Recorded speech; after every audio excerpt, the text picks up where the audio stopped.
¿Qué tal, chicos? Buenos días todavía, ¿sale? Vamos a continuar con clases de termodinámica para los chicos de ingeniería bioquímica, ¿vale? Estamos precisamente en la unidad número 4, si mal no recuerdo. Estamos viendo segunda ley de la termodinámica. Estamos todavía en la parte teórica, ¿sale? Vimos algunos detalles importantes sobre la segunda ley de la termodinámica, para qué nos sirve. Recuerden, nada más nos dice si un proceso se puede llevar o no a cabo, o sea, te dice la dirección de un proceso se puede llevar a cabo, ¿vale? Lo que no te dice la primera ley de la termodinámica, ¿sale? Que es la primera ley de la termodinámica, nada más habla sobre la conservación de la energía, pero no te dice si se puede llevar a cabo o no un proceso, ¿sale? O sea, si cumple con la primera ley de la termodinámica, un proceso que tú hayas desarrollado no quiere decir que se cumpla en la realidad. Para que la realidad se pueda cumplir, tiene que cumplir también con la segunda ley de la termodinámica, valga la redundancia con tantos cumplires, ¿no?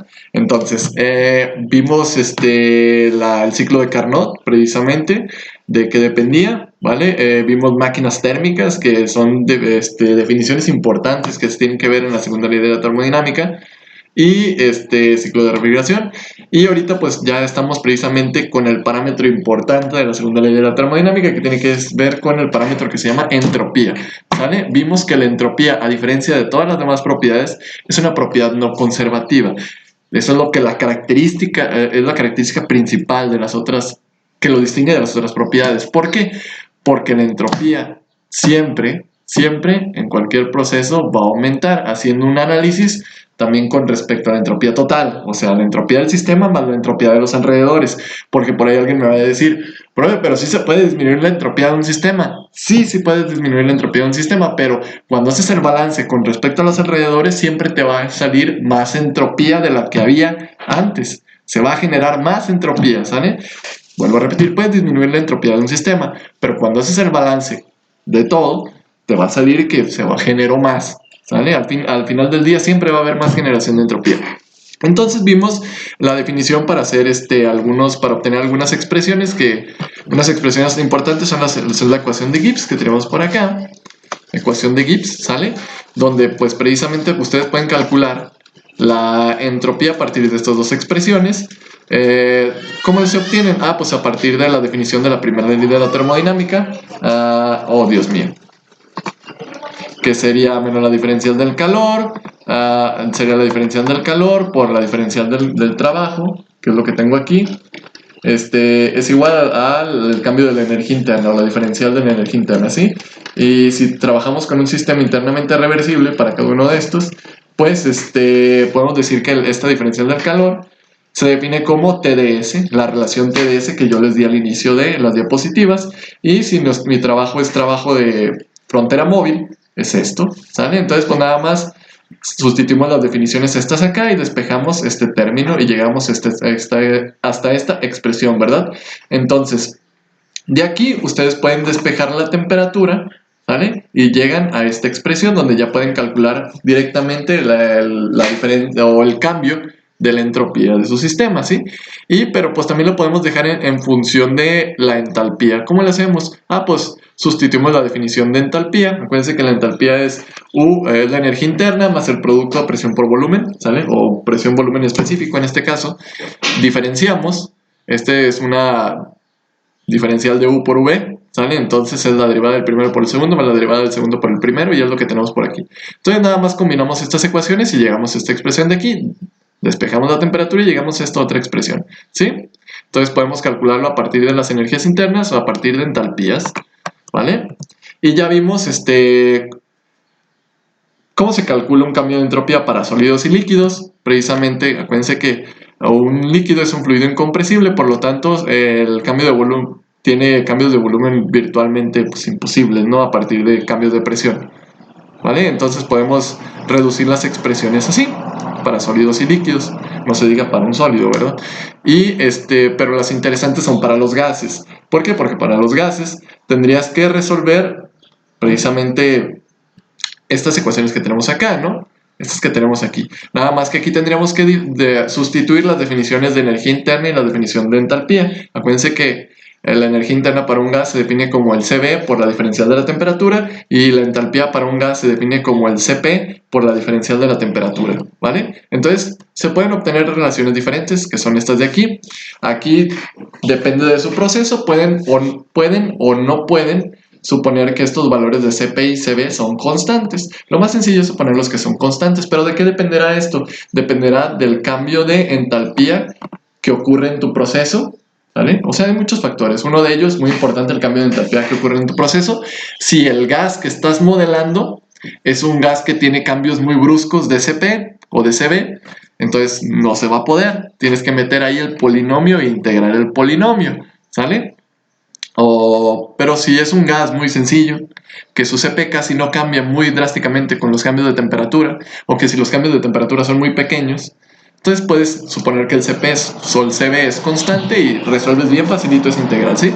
Entonces, este análisis nos sirve para obtener precisamente relaciones isentrópicas para gases ideales. Entonces, suponiendo que el Cv y el Cp son constantes, si trabajamos en un proceso isentrópico, esto va a valer 0 y llegamos a estas expresiones que tenemos aquí, donde pues tenemos esas relaciones isentrópicas, que es lo que les decía. Esta es la primera relación isentrópica, la segunda relación isentrópica se calcula a partir de esta otra expresión, que les digo, les conviene intentarla, ¿sale? Porque, no sé, pudiera venir en su examen, tal vez. Entonces, si ya lo tienen hecho, pues ya lo hicieron. Y pues esta otra se obtiene a partir de estas otras dos. Les digo, es pura álgebra. Entonces nos quedamos precisamente aquí, donde vamos a ver cómo se obtiene la expresión de trabajo reversible de flujo estacionario, ¿sale? Es como ustedes calcularían precisamente la potencia de un compresor, de una bomba, de una turbina, etcétera, etcétera, ¿sale? Entonces, ¿cómo se calcula esto? Bien, pues partimos de la expresión, ¿sale? De la primera ley de la termodinámica, ¿sí? La diferencial del calor, reversible, ¿sale? Bueno, la diferencial del trabajo reversible es igual a el cambio de energía en mi sistema, ¿vale? Para un sistema en flujo, que sería la diferencial de la entalpía, la diferencial de la energía cinética y de la energía potencial, ¿verdad? Entonces ya definimos que la diferencial del calor se puede definir como nuestra relación TdS, ¿no? Y pues precisamente, ustedes recuerdan que que la definición de la entalpía es U más B de P. Bueno, es esta que tenemos por acá, ¿sí?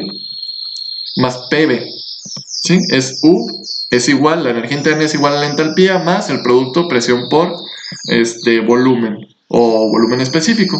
Entonces, si la diferenciamos y después de diferenciarla, sustituimos y sustituimos, sí. A ver, por aquí algo no me cuadra, déjame ver la expresión de por acá. Y ahorita les digo, a lo mejor le estoy echando mentiras. Ah, aquí está, ¿sí? Entonces, es esta que tenemos aquí, ¿verdad? Cuando la diferenciamos, llegamos a esta expresión de aquí, ¿vale? Entonces, si se fijan, nada más tenemos que despejar y despejar esta du para después sustituir esa du, ¿vale? Para sustituir esa du, no, pues nada más es esta dh, miento. Esta dh, pues nada más la vamos a despejar aquí, ¿no? Para combinar estas dos ecuaciones, sustituirlas en esta expresión para llegar a esta otra expresión que tenemos por aquí. ¿Sale, chicos? Entonces, ¿qué más? Llegamos a esta expresión que tenemos aquí, ¿vale? Entonces, si yo despejo, ¿vale? Si yo despejo esta expresión de aquí, ¿vale? A ver, denme un segundito. Sí, estamos bien, porque esta la sustituye aquí, ¿vale? Entonces, como la sustituye aquí, se cancela esta diferencial con esta diferencial y puedo pasar este término para el otro lado, ¿vale? Entonces me quedaría esta expresión, sí, porque tiene signo negativo, aquí ya tendría un signo positivo. Ajá, vamos bien. Entonces, ¿qué hago? Pues nada más integro de ambos lados. Entonces me queda esta expresión de aquí. Si en tu sistema tus cambios de energía cinética y potencial son despreciables, pues estos cambios los puedes volver cero, ¿verdad? Entonces te quedaría esta expresión. Esta expresión es la expresión que se utiliza para calcular la potencia de una bomba o de una turbina o de cualquier equipo de ese tipo. Valga la redundancia, ¿sale? El detalle es cuando estás trabajando, cuando trabajas con líquidos no hay tanto problema. ¿Por qué? Porque ese volumen específico puedes suponer que es constante, ¿sale? Así que lo puedes sacar del integral. El problema es cuando trabajas con gases, por ejemplo con turbinas, ¿sale? ¿Por qué? Porque ese volumen específico va a ser función de la presión. Entonces tendrías que sustituir aquí una ecuación de estado para poder resolver, ¿sí? Y pues la expresión así general, pues es esta que tenemos aquí, ¿vale? Entonces si se fijan, esta expresión de aquí se parece mucho a la expresión de trabajo de frontera móvil. Si se fijan, es la misma, nada más que están cambiadas. Este es el trabajo de frontera móvil, se define como presión por diferencial del volumen, y precisamente el trabajo de flujo estacionario, ¿vale? Reversible, se define como volumen específico por diferencial de presión, ¿sí?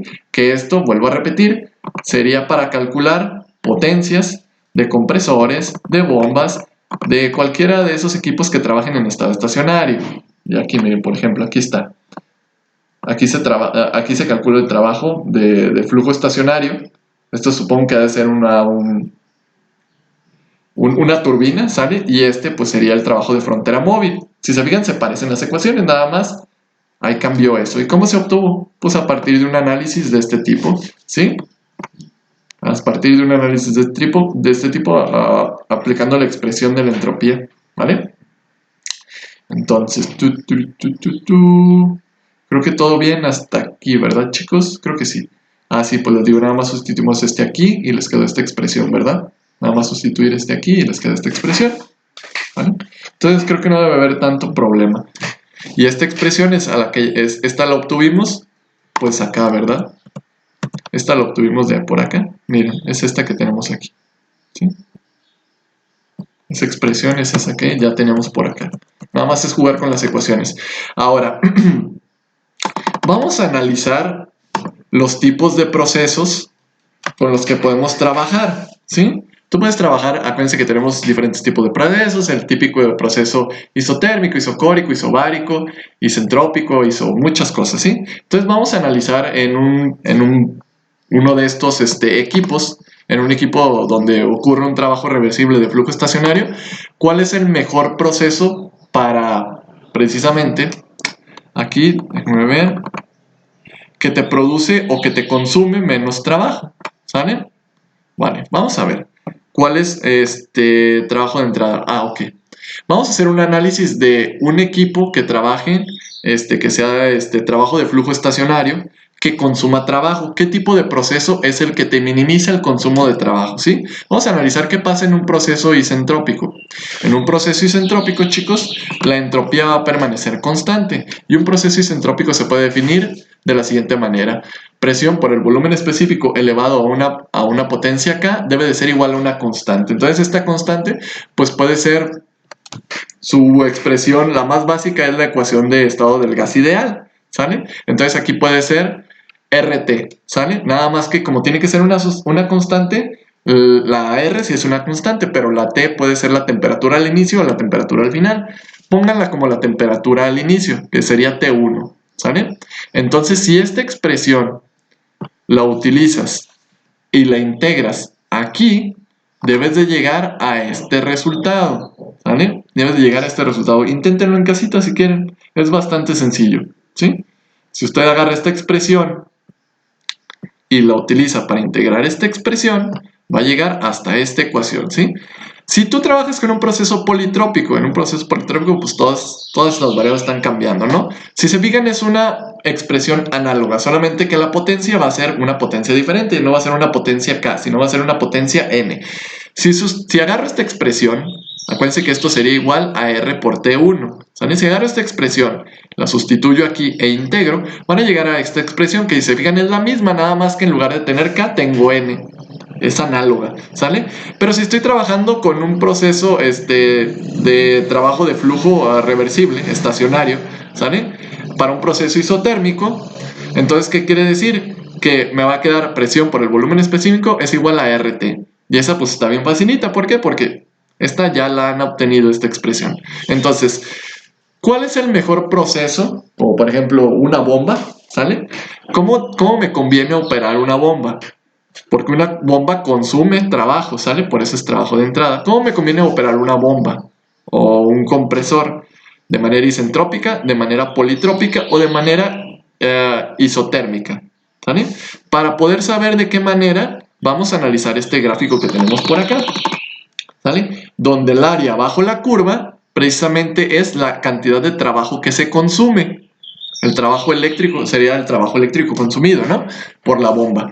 Ahora, si se fijan, este gráfico pues está al revés de como se acuerdan ustedes. ¿Por qué? Porque nosotros siempre ponemos el gráfico PV, pero ahora, ¿quién es mi diferencial? Mi diferencial ahora es la presión. Quiere decir que el área bajo la curva ya no va a ser hacia abajo. El área bajo la curva va a ser para el otro lado, ¿sale?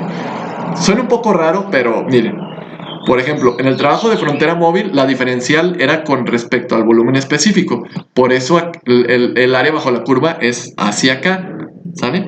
Pero en el trabajo de frontera móvil, la diferencial no está... La diferencial no es el volumen, la diferencial es la presión. Por lo tanto, las líneas para calcular el área bajo la curva no se trazan para abajo, se trazan para el lado del eje de la diferencial, ¿sale? No sé si me deben entender. Acuérdense que para calcular este trabajo es el área bajo la curva, pero con respecto al volumen específico. Pero para calcular el área bajo la curva con respecto a esto, aquí tengo la diferencial de P, ¿sale? Lo que tendría que hacer aquí para que se viera más bonito es nada más mover el eje, mover este volumen para acá y mover esta presión para acá, para que se viera bonito, como ustedes recuerdan, el área bajo la curva, ¿sí? Pero como aquí tengo P, el área bajo la curva con respecto a P sería esta sección de aquí, ¿sale? Sería esta sección de aquí. Entonces, si ustedes llevan a cabo un proceso isentrópico, van a encontrar precisamente que ese trabajo, el trabajo del compresor, es un compresor, ¿sale? Que consumiría sería este que tenemos por aquí, ¿vale? Sería un trabajo máximo. ¿Por qué? Porque esta área bajo la curva es la más grande con respecto a un proceso politrópico y con respecto a un proceso isotérmico. Si tú pudieras operar un compresor de manera isotérmica, consumiría muy poquito, bueno, no muy poquito, ¿verdad? Pero consumiría menos potencia que cualquier otro tipo de proceso diferente, ¿sí? Y lo podemos ver en esta figura. ¿Por qué? Porque el área bajo la curva que se encuentra, el área bajo esta curva, que sería esta sección de aquí, para un proceso isotérmico es el más chiquito. Porque para un proceso politrópico es esta más esta sección. Para un proceso isentrópico sería esta sección más esta sección más esta sección, ¿sale? Entonces, ¿qué tipo de proceso te produce que tu compresor consuma más potencia? Ah, pues un proceso isentrópico, ¿sale? Y que efectivamente es lo que ocurre en la red. Ah, no, bueno, no, perdón. Que para mantener un proceso isentrópico tendría que ser una turbina diabática, sí. O también isotérmica, ¿vale? Pero pues bueno, regresando. De las expresiones obtenemos esto, precisamente. Que para un proceso, si tú trabajas un compresor de manera isotérmica, ¿sale? Vas a obtener que ese compresor consumirá la menor cantidad de potencia. Si lo trabajas de manera isentrópica, va a consumir la mayor cantidad de potencia. Entonces, con base en esto, podemos hacer una optimización de un sistema de compresión. De hecho, tú puedes tratar de consumir la menor potencia posible. ¿Cómo? Si tú quieres comprimir un gas, ¿sale? Hasta cierta presión, ¿sí? Tú puedes trabajar con un sistema de compresores. En lugar de comprar un compresor grandote, puedes comprar compresores pequeños, ¿sale? Y entre proceso de compresión y compresión, lo que puedes hacer es disminuir la temperatura. ¿Por qué? Porque cuando tú aumentas la compresión de un gas, vamos a verlo con esta figura, ¿sale? Cuando esta línea de aquí, ¿sale? Sería tu proceso regular, ¿sale? Cuando tú comprimes un gas, pues claro que va a aumentar su presión y su volumen específico va a disminuir, ¿sale? Y para un proceso que opere de manera politrópica, el trabajo que se producirá sería toda esta área de aquí, ¿sale? Esta línea de aquí hasta acá indica un proceso politrópico donde no hay enfriamiento, ¿sale? La línea de aquí hasta acá indica un proceso politrópico sin enfriamiento, ¿sale? La línea de aquí hasta acá indica el proceso isotérmico, que es el que consume menos potencia en un compresor, ¿sale? Pero, ¿qué pasaría si yo trabajara con dos bombas? bueno, perdón, con dos compresores. Si primero tuviera un compresor y lo llevara hasta una presión X, ¿sale? Y después enfrío el gas que sale de mi compresor, y si yo enfrío el gas a presión constante, su volumen específico disminuirá, ¿sale? Entonces, si disminuye su volumen específico, yo puedo volver a comprimir hasta alcanzar esta presión 2. Y si se fijan, yo puedo tratar de alcanzar un proceso isotérmico a partir de un proceso interno, ¿sale? Entre un compresor y un compresor, donde yo disminuya la temperatura para después otra vez meterle un compresor y alcanzar la presión que yo requiero, ¿sale? Entonces podemos aproximar a partir de un proceso politrópico, tratarnos de aproximar a un proceso isotérmico, ¿vale? Que les digo, esto pasa precisamente en los compresores porque pues cuando va a hacer un cambio de presión en un gas, pues va a aumentar irremediablemente la temperatura. Lo podemos ver en un diagrama temperatura-entropía, donde precisamente partimos de un punto 1, donde tendríamos una temperatura 1, entonces alcanzamos la presión X, y cuando alcanzamos la presión X, ¿sale? Aumentó la temperatura, como pueden ver, aumentó de este punto a este punto la temperatura. Entonces, si yo enfrío, pues estoy disminuyendo aquí este término de entropía, ¿sale? Alcanzo esta presión 2, aumento, bueno, con la bajada de temperatura alcanzo otra vez la temperatura inicial y otra vez aumento la presión con el otro compresor hasta llegar a la temperatura final, ¿sale? Si se fijan, en este proceso se va disminuyendo la entropía, ¿vale? Se va disminuyendo ese valor de entropía, ¿va? Entonces, hay un ejercicio pues bastante didáctico que pueden hacer. Miren, ¿cómo se modelaría matemáticamente este proceso que les acabo de poner en este diagrama? Se modelaría a partir de estas expresiones. Entonces nosotros tendremos que utilizar la ecuación que se utiliza para un proceso politrópico, ¿sale? Que es lo que ocurre en la realidad, procesos politrópicos, más esto modela la primera turbina y esto modelaría la segunda turbina. Aquí el detalle, la turbina, perdón, el compresor. Este modela el primer compresor y este el segundo compresor, ¿sale? Entonces aquí el detalle estaría en calcular en qué punto, hasta qué punto yo tengo que comprimir en mi primer compresor para poder este, saber dónde tengo que meter, a qué presión tendría que meter la etapa de enfriamiento, ¿sale? Entonces, este es ¿cómo decirlo? Un ejercicio, pues está padre, está bonito, inténtenlo. ¿Qué es lo que tendría que hacer aquí, chicos? Ya que tengo esta expresión, lo único que ustedes tienen que saber para saber en qué punto pudieran minimizar el trabajo de compresión, ¿sale? Para encontrar cuánto vale esta Px, pues muy facilito, lo único que tienen que hacer es sacar esta derivada con respecto a Px. Derivan de este lado y derivan toda esta expresión con respecto a Px, y están bastante claro de que si ustedes quieren encontrar un máximo o un mínimo en una expresión, pues esa derivada tendrá que ser igual a 0. Entonces está bien facilito, ¿por qué? Porque ya aquí nada más es hacer un despeje, ¿no? Pueden factorizar esta expresión y ya nada más buscan el valor de Px, donde la solución es esta que la muestro aquí abajo. Px, el valor que minimizaría el consumo el consumo de potencia de su compresor, se calcularía como el producto de las dos presiones, la inicial y la final, elevado a la raíz cuadrada, ¿sí? Así es como pudieran calcularlo, y así es como se hace el cálculo matemáticamente, ¿sale? Y llegan hasta esta expresión, pues bien facilita, que lo hubiera imaginado, ¿no? Entonces, cuando hablamos sobre procesos isentrópicos, podemos calcular también eficiencias. Ya vimos cómo calcular eficiencias para otros equipos, ¿sale? Pero hay otro tipo de eficiencias que se llaman eficiencias isentrópicas, ¿sale?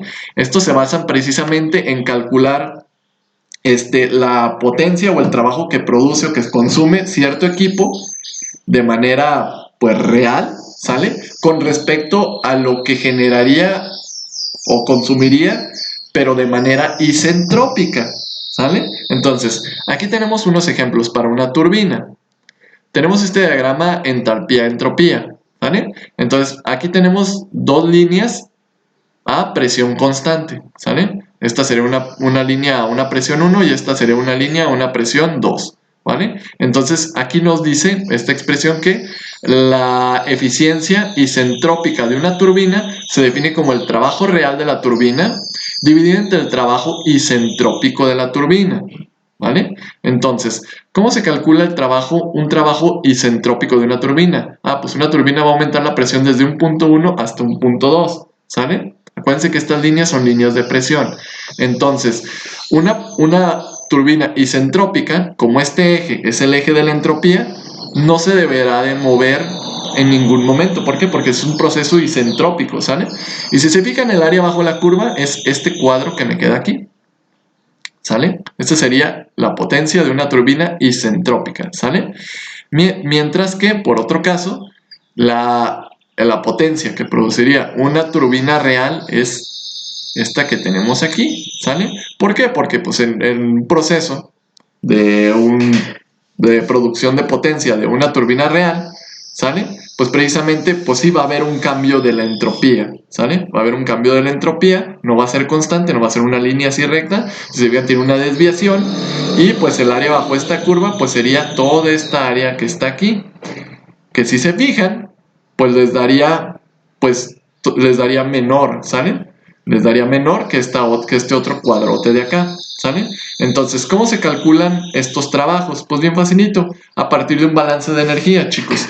Nada más que, acuérdense que el balance de energía para una turbina, ¿cómo les quedaría? Si es una turbina adiabática, como aquí dice, turbina adiabática, entonces ¿qué les va a quedar? No va a haber transferencias de calor, las turbinas producen trabajo, entonces va a ser un trabajo de salida, ¿sale? No consumen trabajo, sería trabajo de salida. ¿Y qué les quedan? Los flujos básicos de entrada y de salida a la turbina, multiplicadas por las entalpías. ¿Se acuerdan? Y como nada más tiene una entrada y una salida, los flujos básicos son los mismos. Entonces nada más despejan y les va a quedar que la potencia de salida de una turbina se define como una diferencia de entalpías, ¿sale? A partir de un balance de energía, ¿sale? Nada más que la entalpía final para cada uno de ellos es diferente. Esta sería la entalpía para un proceso real y esta sería la entalpía para un proceso isentrópico, ¿vale?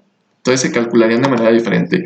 Análoga, podemos hacer la misma explicación para un proceso de compresores y bombas, ¿sale? Se calcula igual un balance de energía y nos lleva a estas expresiones, ¿sí? Donde pues esta diferencia pues también se puede calcular como es un compresor o bomba, pues ya lo vimos precisamente cómo se calcula el trabajo reversible de flujo estacionario, que sería este, ¿sale? Este de aquí es lo mismo que tener, bueno, este es para un compresor y este es para una bomba, ¿sí? Acuérdense que para una bomba estamos suponiendo de que el fluido va a ser un fluido incompresible, ¿sale? Entonces la integral la pueden resolver bien facilito y les llegan hasta esta expresión, donde pues aquí tenemos las líneas de proceso, ¿vale?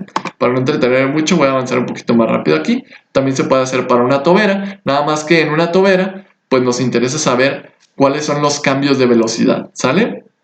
Pero pues se puede calcular a partir de las velocidades de salida de tu tobera, ¿vale? De manera isentrópica y de manera real, ¿vale? Entonces, ya vamos con esto es lo que me interesaba, ¿vale? Al igual que se pueden hacer balances de materia, como ya vimos, y balances de energía, como también ustedes ya deben de ser expertos, se puede hacer algo que se llaman balances de entropía, ¿vale? Que la entropía no se conserve no quiere decir que no se pueda hacer un balance también de esta. Entonces, ¿cómo se calcula un balance de entropía?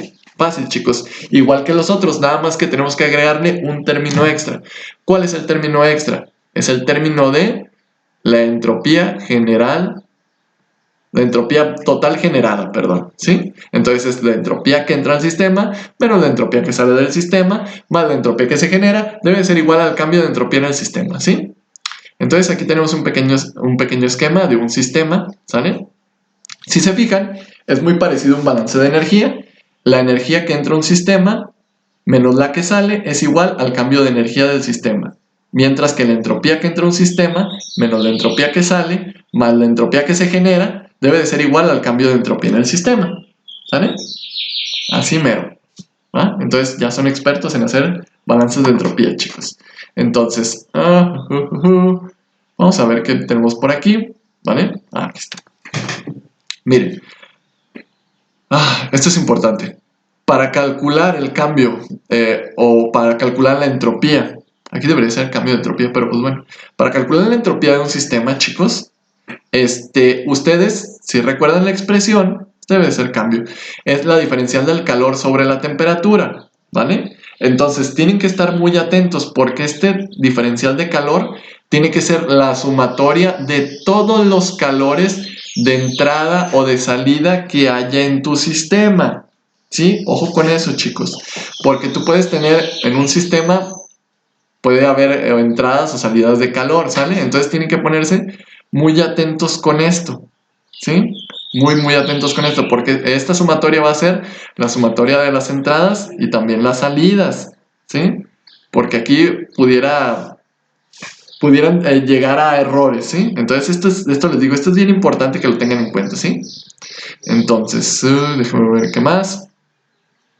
Pues sí, así se calcula, ¿sale? La transferencia de entropía por transferencia de calor, se calcula así, de esta manera, ¿vale? Entonces, para este ejercicio, pues estaría bien facilito. ¿Por qué? Porque, pues precisamente para calcular la entropía de este sistema, pues basta con solamente sustituir estos valores, ¿sale? Donde precisamente esta temperatura que está aquí es la temperatura del fuente o del sumidero de donde se está suministrando. Bueno, si fuera una fuente sería de donde se está suministrando o donde se está absorbiendo ese calor, ¿sale? Esta temperatura es la temperatura de tu fuente o de tu fuente o tu sumidero correspondiente a tu Q, ¿vale? Ok, ¿qué más tenemos por aquí? Mecanismo de transferencia de entropía, ¿sale? Entonces la entropía, como ya vieron por acá, la entropía se puede transferir por calor, que creo que aquí está bastante obvio, ¿vale? Es una forma de transferencia. Se puede ser por calor o puede ser por flujo másico, igual que, por ejemplo, la energía, ¿sale? Para un sistema de flujo, ¿sale? Entonces, el flujo de entropía se puede definir como la integral de toda el área que se esté analizando de tu sistema, de la entropía por la densidad de ese sistema, por el volumen, por la diferencial del área transversal, ¿vale? Y si integramos esto, pues nos quedaría este término, sería la diferencial de la masa, ¿vale? Entonces esto se puede definir como si está en un estado estacionario, ¿vale? Esto lo podemos sacar y pues nos quedaría este sistema, ¿no? Bueno, no en estado estacionario como tal, ¿vale? Porque cambiaría con respecto al tiempo, pero los análisis que vamos a hacer van a ser análisis en estado estacionario, así que pues no pasa nada. Entonces, sus expresiones que van a requerir para hacer los balances de entropía pues son estos, ¿sale? Esta sería la manera diferencial y esta pues es la manera pues, no diferencial, ¿no? O sea, nada más de los cambios, ¿sí? Y noten algo, ¿cuáles son las unidades de la entropía? Son como las unidades de la energía, pero están divididas por unidad de temperatura, ¿sale?